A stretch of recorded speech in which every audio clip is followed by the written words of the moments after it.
You've probably heard about some recent legislation from Congress that has some people worried, but what you probably haven't heard is there's a mass movement of people breaking out of the modern slave system and reclaiming their sovereignty. Here are the steps that they and myself are currently taking. Most other countries have a similar process. Now, you probably feel like your own person, but the federal government doesn't see it that way. The first thing to do is authenticate your birth certificate to take ownership of it. First, check the state where you were born or naturalized. Request your long-form birth certificate and look up the authentication or apostille process on their government website. Depending on where you're born or naturalized, every state has a little bit different process. Once you have your long-form birth certificate, you're going to get it notarized by a county or state clerk, and then authenticate it at the state level at your Secretary of State. After that's done, you can go online to the Department of State to download DS4194 to authenticate your birth certificate at a federal level. As an extra step, you can also submit an affidavit of ownership of your all caps name to every level of government. Now you own your corporation, your straw man, and you can use it to interact with this world of commerce. Start learning the law. States.americannationals.org is a great resource.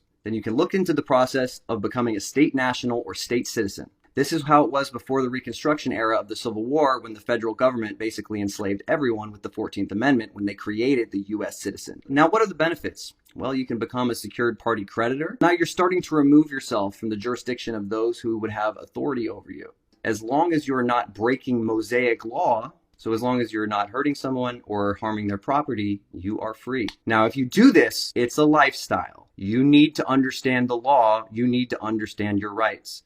Most authorities have no idea what the law is. You might even expect lawyers would know this, but members of the Bar Association do not know this unless they have done their own research outside of their education. It's very similar to the institutionalized rhetoric of medical authorities, actually. Lastly, look up House Joint Resolution 192 and look into the Uniform Commercial Code to really see where this leads.